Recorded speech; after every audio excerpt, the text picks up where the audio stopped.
Le 12 novembre 1983, le docteur Michel Vernet quitte l'hôpital d'Arles à 22 heures. Il est de garde cette nuit-là, mais annonce qu'il doit passer chez lui récupérer un dossier médical urgent. Sa Peugeot 504 blanche est garée sur le parking du personnel. Les infirmières le voient monter dans sa voiture, allumer les phares et disparaître dans la nuit provençale. Michel Vernet ne reviendra jamais à l'hôpital.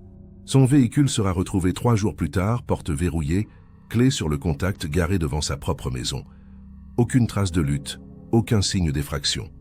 Juste une absence. Le docteur Vernet a 42 ans. C'est un homme apprécié, méthodique, sans histoire. Marié depuis 15 ans, père de 2 adolescents, il mène une vie rangée dans le quartier de Trinquetaille. Ses collègues le décrivent comme quelqu'un de discret, presque effacé, mais d'une fiabilité absolue. Jamais un retard, jamais une absence injustifiée. Cette nuit de novembre, pour la première fois de sa carrière, Michel Vernet abandonne sa garde sans prévenir, sans un mot, sans un appel. Et cette rupture brutale avec ses habitudes va glacer d'effroi tous ceux qui le connaissent. Personne ne comprend. 34 ans plus tard, en février 2017, un homme se présente à la gendarmerie d'Arles. Il se nomme André Dalmas, il a 68 ans, et il affirme avoir été patient du docteur Vernet dans les années 80. Il dit savoir ce qui s'est passé cette nuit-là. Il raconte une histoire que personne n'avait entendue avant, une histoire qui remet en question tout ce que l'enquête avait établi. André Dalmas tremble en parlant. Il dit qu'il a attendu si longtemps parce qu'il avait peur. Peur de qui? Peur de quoi? Il ne le précise pas immédiatement. Mais son témoignage va rouvrir un dossier que tout le monde croyait enterré. Arles, au début des années 80, c'est une ville où tout le monde se connaît. Les commerces du centre ferment encore à midi pour le déjeuner. Les cafés des boulevards bruissent de conversations en provençal. Et les médecins de famille sont des figures respectées. Michel Vernet exerce à l'hôpital Joseph-Imbert depuis 1975. Il est cardiologue, spécialisé dans les urgences. Un métier exigeant, des hordes de nuit, des responsabilités lourdes. Mais Michel ne s'en plaint jamais. Il aime son travail, il aime soigner. C'est ce que disent tous ceux qui l'ont côtoyé. Un homme dévoué, presque trop. À la maison, Michel Vernet mène une existence discrète, avec son épouse Sylvie, enseignante au lycée Pasquet, et leurs 2 enfants, Julien et Émilie, âgés de 14 et 16 ans. La famille habite une petite maison mitoyenne rue de la Roquette, dans un quartier calme. Pas de luxe ostentatoire, pas de vie mondaine. Les Vernet vivent modestement, dans une routine rassurante. Le week-end, Michel aime marcher le long du Rhône. Parfois, il emmène ses enfants pêcher près de la tour Louma. Sylvie dit qu'il était un homme d'habitude, prévisible, fiable, jusqu'à cette nuit de novembre. Le 12 novembre 1983, Michel Vernet prend son service à 18 heures. C'est une garde classique, rien de particulier au planning. Vers 21h30, il reçoit un appel sur le téléphone de l'hôpital. L'infirmière de garde, Monique Arnaud, entend Michel parler brièvement, d'un ton neutre, presque mécanique. Elle ne prête pas attention aux mots exacts.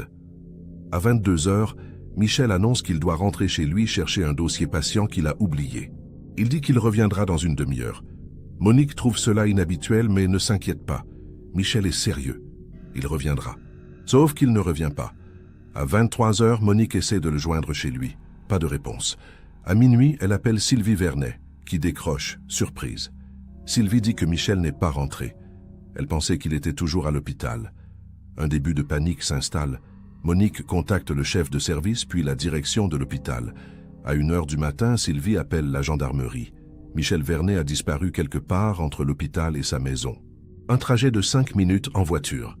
5 minutes qui vont devenir un gouffre. Le lendemain matin, les gendarmes commencent les recherches. Ils interrogent les voisins, les collègues, la famille. Personne n'a vu Michel après 22 heures.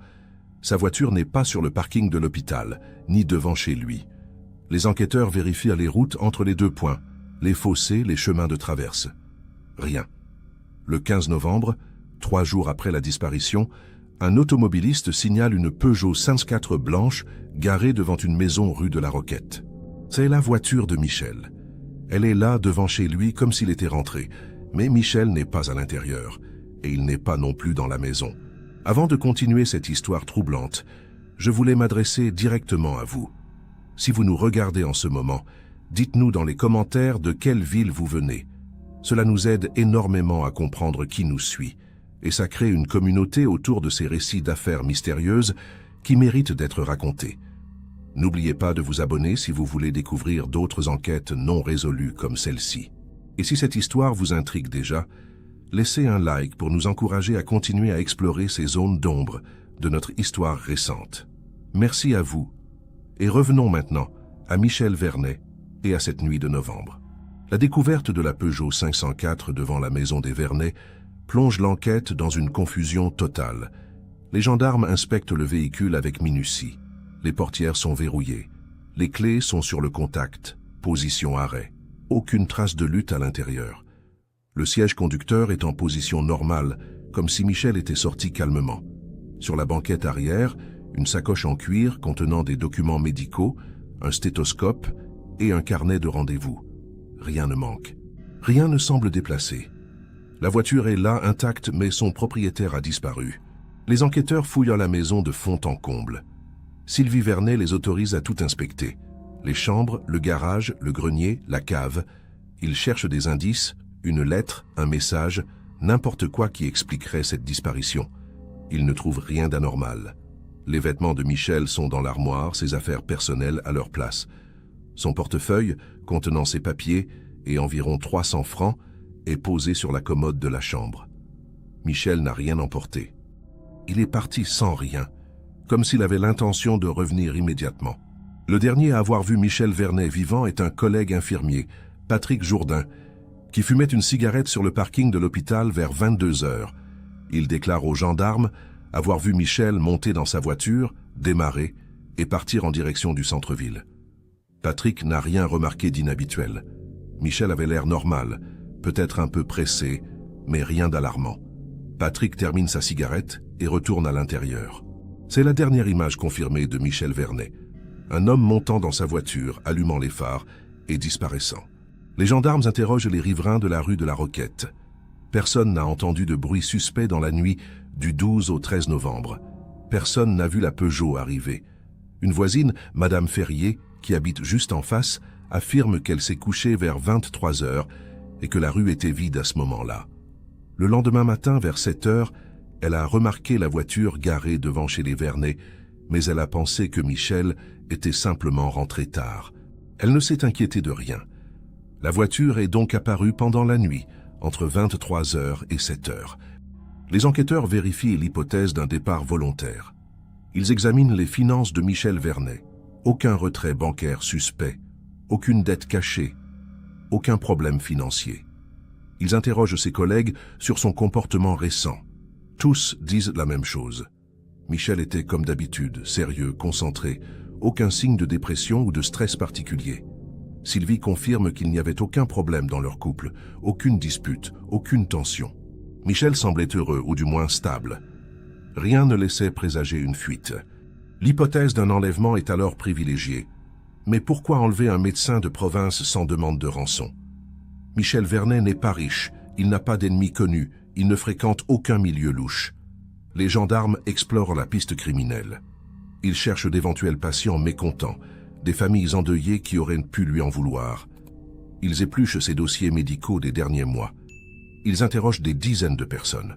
Aucune menace, aucun conflit, aucune animosité particulière. Michel Vernet semble avoir été un homme sans histoire, sans ennemis. Les semaines passent, les recherches s'intensifient, les gendarmes ratissent les environs d'Arles, les champs de Camargue, les berges du Rhône, les canaux, les fossés.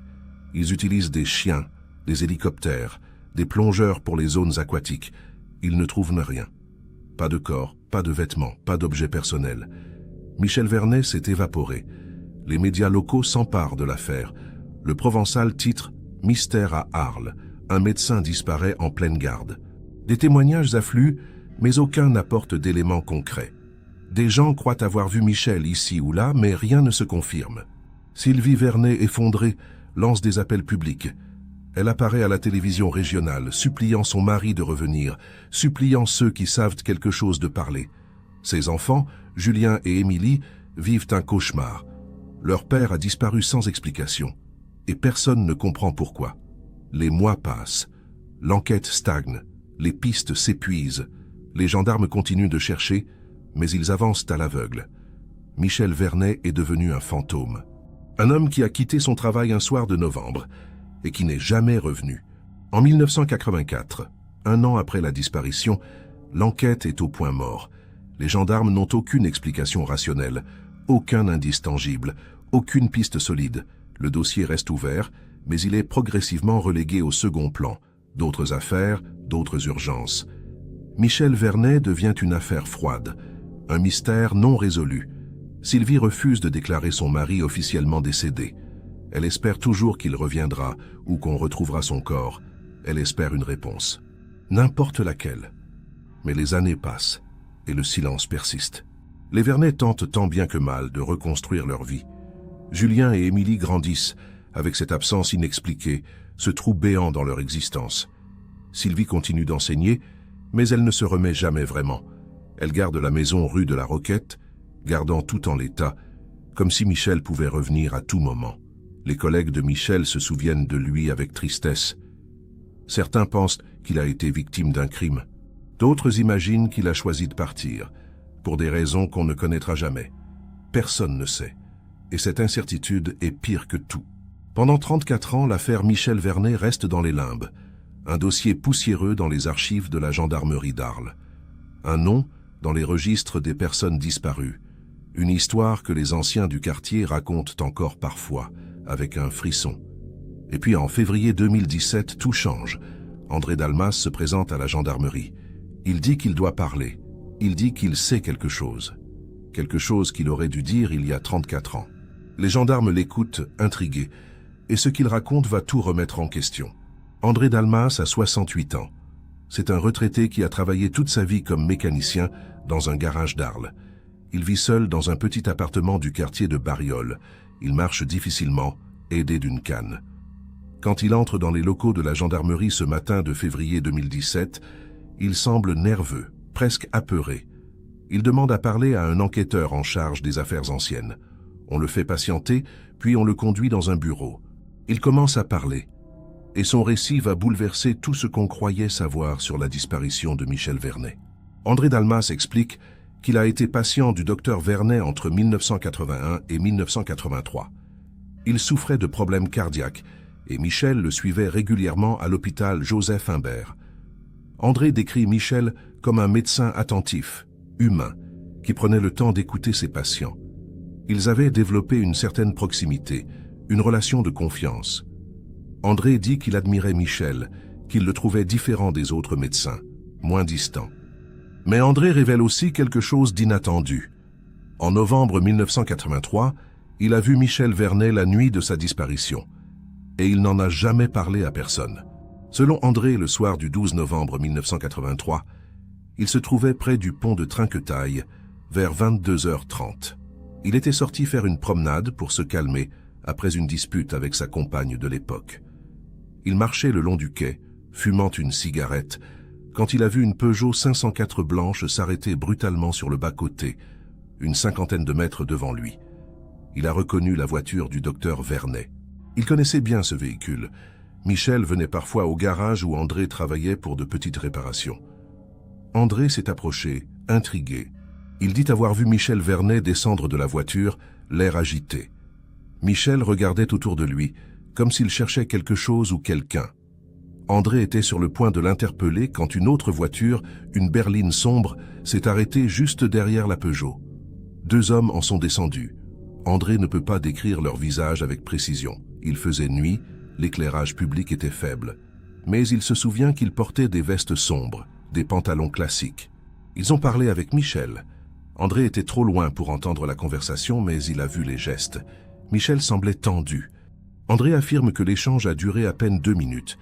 Puis l'un des 2 hommes a pris Michel par le bras, fermement mais sans violence apparente, et l'a conduit vers la berline sombre. Michel n'a pas résisté. Il est monté à l'arrière du véhicule. L'autre homme est retourné à la Peugeot, l'a démarré et a suivi la berline. Les 2 voitures sont parties en direction du centre-ville. André est resté figé, ne sachant pas quoi faire. Il dit qu'il a pensé que c'était peut-être une urgence médicale, que Michel suivait quelqu'un qui avait besoin d'aide. Il n'a pas imaginé une seconde que quelque chose de grave se passait. Le lendemain, André a appris par les journaux que Michel Vernet avait disparu. Il a paniqué. Il s'est demandé s'il devait parler, raconter ce qu'il avait vu. Mais il avait peur. Peur de quoi exactement? André explique qu'il avait des ennuis à l'époque. Il fréquentait des milieux un peu troubles, il avait des dettes de jeu et il craignait que son témoignage ne l'expose. Il craignait aussi que personne ne le croie, qu'on le prenne pour un menteur ou qu'on l'accuse d'avoir quelque chose à voir avec la disparition. Alors, il s'est tu. Il a gardé le secret pendant 34 ans. Les gendarmes écoutent André avec attention. Son témoignage est troublant, mais difficile à vérifier après tant d'années. Ils lui demandent pourquoi il parle maintenant. André répond qu'il est vieux, qu'il a des problèmes de santé, qu'il ne veut pas mourir avec ce poids sur la conscience. Il dit qu'il pense souvent à Michel Vernet, à sa famille, à l'injustice de ne pas savoir. Il veut réparer son silence. Les enquêteurs prennent note de tout. Ils lui font décrire encore et encore la scène, les voitures, les hommes, les gestes. André ne varie pas dans ses déclarations. Il semble sincère. Mais est-ce suffisant? L'enquête est officiellement rouverte. Les gendarmes contactent Sylvie Vernet, qui vit toujours à Arles. Elle a 76 ans maintenant. Elle a vieilli avec ce mystère. Quand on lui annonce qu'un témoin s'est manifesté après toutes ces années, elle pleure. Elle veut savoir. Elle veut comprendre. Les gendarmes l'interrogent à nouveau sur Michel, sur les jours précédant sa disparition. Sylvie répète ce qu'elle a toujours dit. Michel était normal, rien de particulier. Mais les enquêteurs insistent. Y avait-il des appels étranges, des visites inhabituelles? Sylvie réfléchit. Elle se souvient d'un détail qu'elle avait oublié. Dans les semaines avant la disparition, Michel avait mentionné qu'un ancien collègue lui avait demandé un service. Il devait récupérer un dossier médical confidentiel pour quelqu'un. Sylvie n'avait pas prêté attention à cette conversation sur le moment. Elle pensait que c'était lié au travail de Michel. Mais maintenant, ce détail prend une autre dimension. Et si cet appel du 12 novembre, celui qu'a entendu l'infirmière Monique Arnaud, était lié à ce service? Et si Michel avait été attiré dans un piège? Les gendarmes notent cette information. Ils commencent à creuser. Ils recherchent dans les archives de l'hôpital Joseph-Imbert les dossiers médicaux de 1983. Ils veulent savoir si Michel avait accès à des informations sensibles, des dossiers qui auraient pu intéresser des personnes mal intentionnées. Ils découvrent que Michel, en tant que cardiologue aux urgences, avait effectivement traité des patients de tous horizons, y compris des personnes liées à la pègre locale. Arles, dans les années 80, n'était pas épargné par le trafic de drogue et les règlements de compte. Est-ce que Michel avait été impliqué, volontairement ou non, dans quelque chose qui le dépassait? Les enquêteurs retrouvent d'anciens collègues de Michel. Certains sont décédés, d'autres ont pris leur retraite. Ils interrogent Monique Arnaud, l'infirmière de garde cette nuit-là. Elle a maintenant 75 ans, elle se souvient bien de cette soirée. Elle confirme l'appel téléphonique que Michel a reçu vers 21h30. Elle dit qu'elle n'a pas entendu la conversation, mais que Michel avait l'air sérieux, concentré. Pas paniqué, mais grave. Après cet appel, il a annoncé qu'il devait partir chercher un dossier. Monique avait trouvé cela inhabituel, mais elle n'avait pas posé de questions. Michel était son supérieur, elle lui faisait confiance. Les gendarmes tentent de retrouver la trace de cet appel téléphonique du 12 novembre 1983. Ils contactent les services de téléphonie. Mais 34 ans plus tard, les enregistrements et les registres de cette époque ont été détruits depuis longtemps. Impossible de savoir qui a appelé Michel cette nuit-là. C'est une impasse. Ils se concentrent alors sur l'hypothèse d'un règlement de compte ou d'une implication dans un trafic. Ils épluchent les archives criminelles d'Arles et de la région pour les années 1982 et 1983. Ils cherchent des liens possibles avec des patients de Michel. Ils identifient plusieurs individus liés au milieu criminel qui ont été traités à l'hôpital Joseph-Imbert pendant cette période. Un nom revient. Franck Caselli, un trafiquant de drogue notoire dans le sud de la France. Caselli a été hospitalisé en urgence en septembre 1983 après une tentative d'assassinat. Michel Vernet faisait partie de l'équipe qui l'a soigné. Caselli a survécu, mais il a été arrêté peu après sa sortie et condamné à 15 ans de prison. Il est décédé en 1998 dans sa cellule, d'une crise cardiaque. Les enquêteurs se demandent si Michel a pu être mêlé à quelque chose concernant Caselli. Ils retrouvent d'anciens membres du réseau de Caselli. Certains sont encore en vie, d'autres sont en prison. Ils les interrogent. Tous nient avoir eu quoi que ce soit à voir avec Michel Vernet. Ils disent que Michel était juste le médecin qui a soigné Caselli, rien de plus. Aucun d'eux ne reconnaît avoir enlevé Michel ou avoir été impliqué dans sa disparition. Les enquêteurs ne trouvent aucune preuve concrète reliant Caselli ou son réseau à l'affaire. C'est une autre impasse. Ils explorent d'autres pistes, d'autres noms, d'autres patients. Rien ne mène nulle part. André Dalmas, le témoin, est à nouveau convoqué. Les gendarmes veulent qu'il regarde des photos de véhicules de l'époque pour identifier la berline sombre qu'il a vue. André fait de son mieux, mais il ne peut pas être précis. Il pense que c'était une grosse voiture, peut-être une Renault ou une Citroën, mais il n'est pas sûr. Les gendarmes lui montrent des photos d'hommes liés à la pègre locale dans les années 80. André regarde attentivement, mais il ne reconnaît personne. Il dit que les hommes qu'il a vus cette nuit-là étaient trop loin, qu'il ne peut pas identifier leur visage 34 ans après. Les enquêteurs vérifient les archives des voitures immatriculées à Arles et dans les environs en 1983. Ils cherchent des berlines sombres appartenant à des personnes suspectes. La liste est longue et sans autre élément, ils ne peuvent pas réduire les possibilités. Ils interrogent d'anciens gendarmes qui ont travaillé sur l'affaire à l'époque. Certains se souviennent vaguement de Michel Vernet, mais aucun n'a de nouvelles informations à apporter. L'enquête initiale avait été minutieuse, mais elle avait buté sur le même problème. Aucun indice matériel, aucun témoin fiable à l'époque. André Dalmas arrive trop tard. La presse locale apprend que l'affaire a été rouverte. Des journalistes contactent la gendarmerie. Le Provençal publie un article. « Affaire Vernet. Un témoin brise le silence après 34 ans. » L'article attire l'attention, mais il ne génère pas de nouveaux témoignages significatifs. Quelques personnes appellent, affirmant avoir vu Michel ici ou là à l'époque, mais rien de concret. Certains proposent des théories extravagantes, impliquant des complots ou des services secrets. Les enquêteurs écartent ces pistes farfelues. Ils restent concentrés sur les faits. Mais les faits sont maigres. Les gendarmes interrogent à nouveau les enfants de Michel, Julien et Émilie. Julien a maintenant 50 ans. Il vit à Marseille et travaille dans l'informatique. Émilie a 52 ans. Elle est médecin comme son père. Elle exerce à Lyon. Tous deux ont construit leur vie avec cette absence, ce manque. Ils disent qu'ils ont longtemps espéré que leur père reviendrait, puis ils ont accepté l'idée qu'il était mort, probablement tué. Le témoignage d'André Dalmas ravive leur douleur, mais aussi un espoir fragile. Peut-être qu'on va enfin savoir. Peut-être qu'on va retrouver son corps. Peut-être qu'on aura des réponses. Julien se souvient que dans les jours précédant la disparition, son père semblait préoccupé. Il passait plus de temps au téléphone que d'habitude. Il semblait un peu tendu. Mais Julien avait 14 ans à l'époque. Il ne prêtait pas vraiment attention aux soucis de ses parents. Émilie, elle, se souvient que Michel avait mentionné qu'il devait rendre un service à quelqu'un, mais elle ne sait pas de quoi il s'agissait exactement. Ses souvenirs sont flous, fragmentaires. Les enfants ne peuvent pas donner d'informations précises. Ils espèrent juste que l'enquête aboutira. Les enquêteurs explorent l'hypothèse que Michel ait pu être témoin de quelque chose de compromettant. Peut-être a-t-il vu ou entendu quelque chose à l'hôpital, quelque chose qui concernait un patient influent ou dangereux. Peut-être qu'on l'a fait taire. Ils recherchent dans les archives médicales des cas inhabituels traités par Michel dans les mois précédant sa disparition. Ils trouvent plusieurs dossiers de patients décédés, mais rien de suspect. Pas de mort inexpliquée, pas de circonstances douteuses. Encore une impasse. Michel Vernet reste un fantôme insaisissable. Les semaines passent. L'enquête piétine. Les gendarmes ont réinterrogé des dizaines de personnes, épluché des centaines de documents, mais ils n'ont aucune preuve tangible.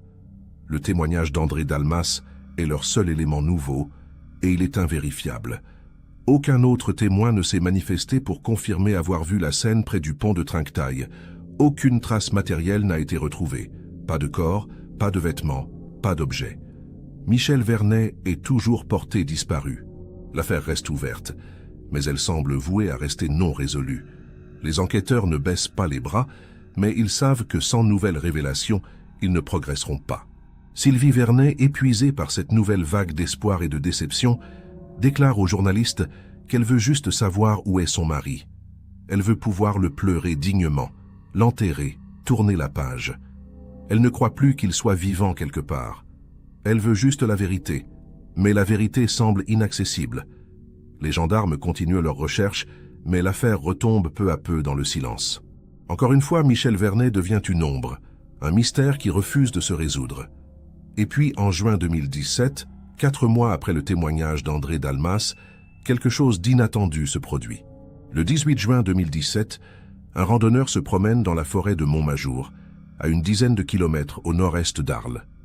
C'est un dimanche ensoleillé.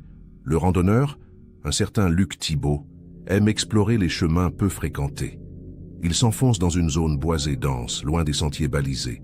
Il marche depuis 1 heure quand il remarque quelque chose qui brille au sol, à moitié enfoui sous des feuilles mortes. Il s'approche. C'est un objet métallique. Il dégage les feuilles avec son pied.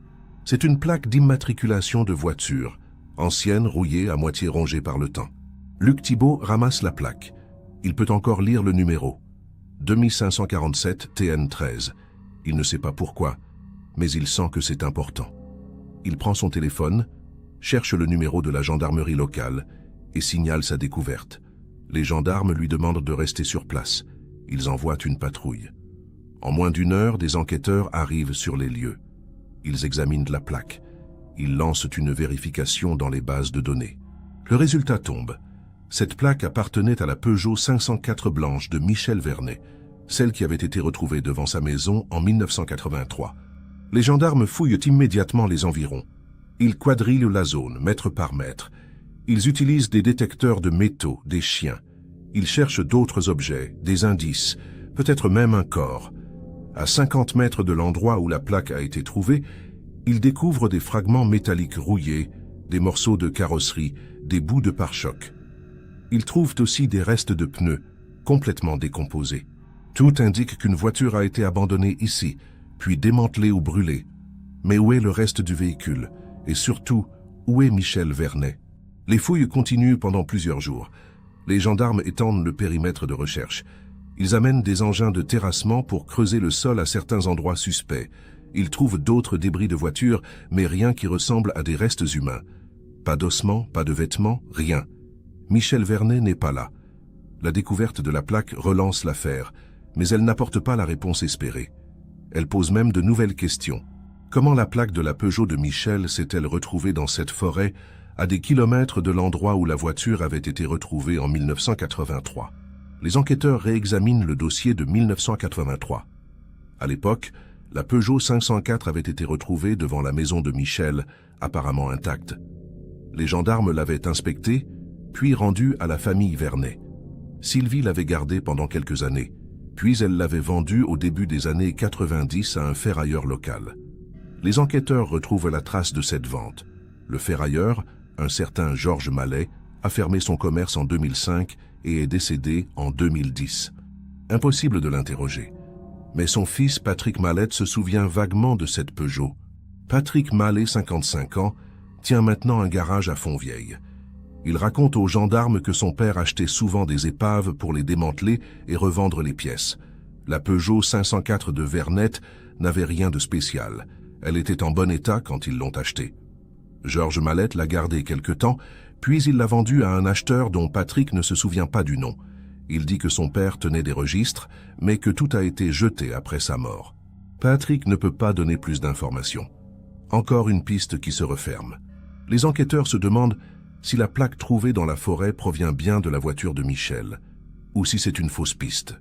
Ils font analyser les fragments métalliques retrouvés sur place. Les experts confirment que certains morceaux correspondent au modèle de Peugeot 504 de 1978, l'année du véhicule de Michel. La plaque est authentique. Cela signifie que, d'une manière ou d'une autre, la voiture de Michel, ou du moins des parties de cette voiture, ont fini dans cette forêt. Mais pourquoi et quand et par qui? Les réponses manquent. André Dalmas est à nouveau convoqué. Les gendarmes lui montrent la localisation de la forêt de Montmajour. Ils lui demandent si cet endroit lui dit quelque chose. André dit qu'il ne connaît pas particulièrement cette zone, qu'il n'y est jamais allé. Les enquêteurs lui demandent s'il est sûr de ce qu'il a vu en 1983. André répète qu'il a vu Michel monter dans une berline sombre et que quelqu'un d'autre a pris sa Peugeot. Il maintient sa version. Mais les enquêteurs se demandent maintenant si la Peugeot a vraiment été ramenée devant la maison de Michel cette nuit-là, ou si quelque chose d'autre s'est passé. Ils consultent les archives des gendarmes de 1983. Ils trouvent les photos prises de la Peugeot retrouvées devant la maison des Vernet. Ils examinent ces photos avec attention. Ils remarquent un détail qu'ils n'avaient pas relevé à l'époque. Sur l'une des photos, la plaque arrière semble légèrement tordue, comme si elle avait été enlevée puis remise en place. C'est un détail infime, mais troublant. Est-ce que quelqu'un a changé la plaque? Est-ce que la voiture retrouvée devant la maison était bien celle de Michel ou une autre Peugeot 504 maquillée? Les enquêteurs ne peuvent pas le prouver. Les analyses techniques de 2017 ne permettent pas de trancher. Les photos de 1983 sont de mauvaise qualité et la voiture a disparu depuis longtemps. Les enquêteurs décident de fouiller à nouveau les environs de la maison des Vernet, rue de la Roquette. Ils cherchent des indices qui auraient pu être manqués en 1983. Ils interrogent les anciens voisins, ceux qui sont encore en vie. Ils ne trouvent rien de nouveau. La maison a été vendue par Sylvie en 2005. Elle est occupée par une autre famille maintenant. Les nouveaux propriétaires autorisent les fouilles, mais rien d'intéressant n'est découvert. Le mystère de la plaque trouvée dans la forêt de Montmajour reste entier. Les gendarmes émettent plusieurs hypothèses. Première hypothèse. Michel a été enlevé, sa voiture a été utilisée par ses ravisseurs, puis démantelée et abandonnée dans la forêt.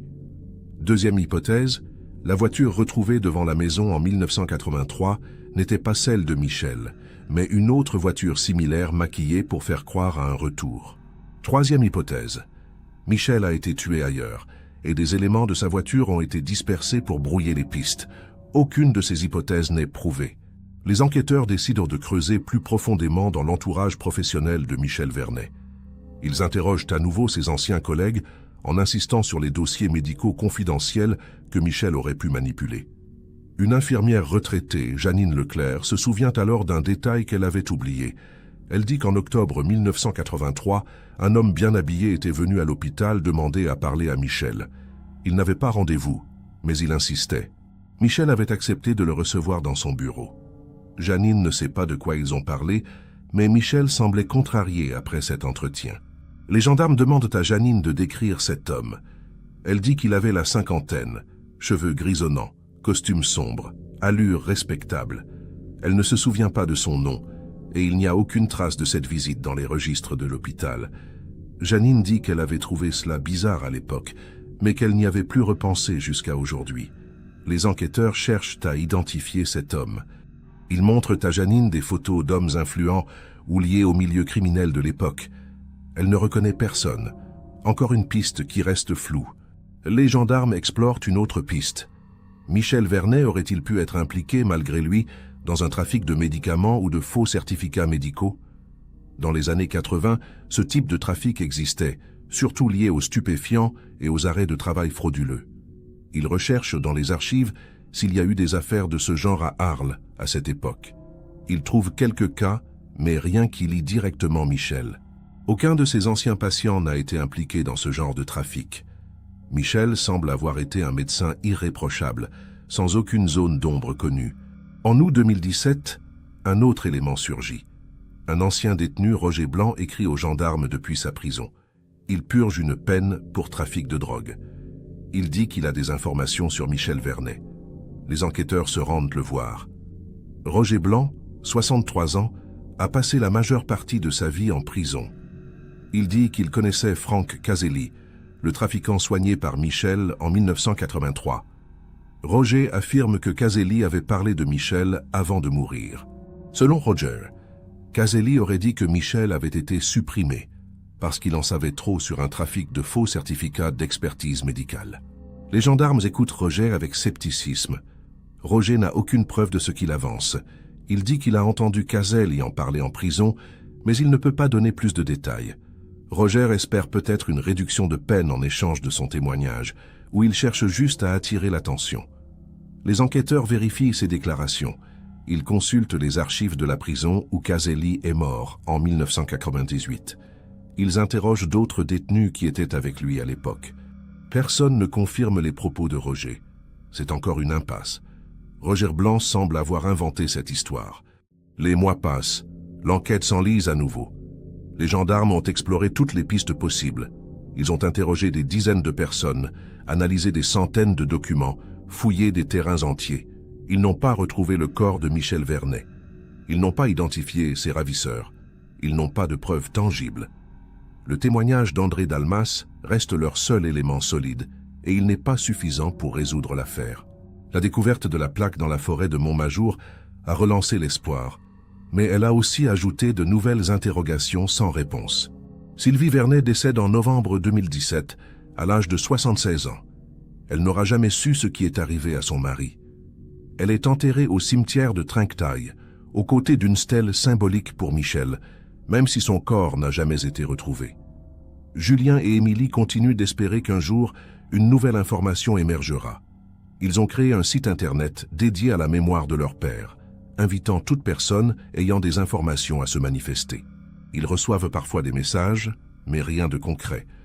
Le mystère persiste. Les enquêteurs maintiennent le dossier ouvert. Ils savent que dans certaines affaires, la vérité peut surgir des décennies plus tard, parfois par hasard, parfois grâce à un témoin qui se décide enfin à parler. Ils espèrent qu'un jour, quelqu'un dira quelque chose qui permettra de comprendre. Ils espèrent retrouver le corps de Michel pour que sa famille puisse faire son deuil. Mais pour l'instant, Michel Vernet reste une ombre, un fantôme qui a disparu une nuit de novembre 1983 et qui n'a jamais refait surface. Son histoire hante encore Arles. En 2020, un journaliste d'investigation, Thomas Renard, s'intéresse à l'affaire. Il réalise un documentaire pour une chaîne de télévision régionale. Il interroge André Dalmas, les enfants de Michel, les enquêteurs, les anciens collègues. Il explore les archives, les lieux, les pistes.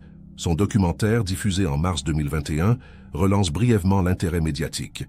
Quelques nouveaux témoignages arrivent, mais rien de décisif. Thomas Renard conclut son documentaire en disant que l'affaire Michel Vernet est probablement l'une des disparitions les plus mystérieuses du sud de la France. Il espère que son travail aidera à faire avancer l'enquête. Aujourd'hui, en 2025, l'affaire Michel Vernet reste non résolue. Les gendarmes n'ont jamais abandonné, mais ils admettent qu'ils ont épuisé la plupart des pistes. Ils attendent un nouveau témoignage, une nouvelle découverte, un coup de chance. André Dalmas, maintenant âgé de 76 ans, regrette encore son silence de 1983. Il dit qu'il aurait dû parler immédiatement. Peut-être que cela aurait changé quelque chose. Peut-être que Michel aurait été retrouvé. Peut-être que les coupables auraient été arrêtés. Mais le passé ne peut pas être changé. André vit avec ce poids. Les enfants de Michel, Julien et Émilie continuent leur vie, mais l'absence de leur père reste un vide immense. Ils ont appris à vivre avec l'incertitude, mais ils espèrent toujours une réponse. Ils espèrent qu'un jour, ils pourront enterrer leur père dignement, fermer ce chapitre douloureux. En attendant, ils maintiennent sa mémoire vivante. Michel Vernet n'est pas oublié. Son histoire continue d'interroger, de troubler, de fasciner. Et quelque part, peut-être, quelqu'un sait ce qui s'est vraiment passé cette nuit-là. Quelqu'un qui garde le secret. Quelqu'un qui pourrait tout révéler. L'affaire Michel Vernet est l'une de ces histoires qui défient toute logique. Un homme disparaît en pleine garde, sa voiture réapparaît devant chez lui comme par magie, et 34 ans plus tard, un témoin brise le silence. Mais même avec ce témoignage, même avec la découverte de la plaque d'immatriculation dans la forêt de Montmajour, rien ne se résout. Michel Vernet reste une énigme. Un médecin respecté, un père de famille aimant, un homme sans ennemi connu qui s'évapore sans laisser de traces. Sa famille n'aura jamais eu de réponse. Sylvie est morte sans savoir. Julien et Émilie vivent avec cette absence. Ce qui trouble le plus dans cette affaire, c'est le silence. Pourquoi André Dalmas a-t-il attendu 34 ans pour parler? Qu'est-ce qui l'a retenu si longtemps? Et surtout, qui étaient ces hommes qui ont emmené Michel cette nuit-là? Pourquoi ont-ils fait ça? Était-ce lié à son travail, à un patient, à un secret qu'il aurait découvert? Les enquêteurs ont exploré toutes les pistes possibles, mais aucune n'a mené à une conclusion. Michel Vernet est devenu un fantôme, un nom dans les archives, une histoire que l'on raconte encore dans les rues d'Arles. Une histoire sans fin. Si vous connaissez quelqu'un qui vivait à Arles dans les années 80, si vous avez entendu parler de cette affaire, ou si vous avez la moindre information, n'hésitez pas à la partager en commentaire. Chaque détail compte, même des décennies plus tard. Abonnez-vous à la chaîne si vous voulez découvrir d'autres enquêtes mystérieuses comme celle-ci. Laissez un like si cette histoire vous a touché, si vous voulez que nous continuions à explorer ces zones d'ombre de notre histoire. Michel Vernet n'a jamais été retrouvé, mais peut-être qu'un jour quelqu'un parlera, et peut-être que la vérité éclatera enfin.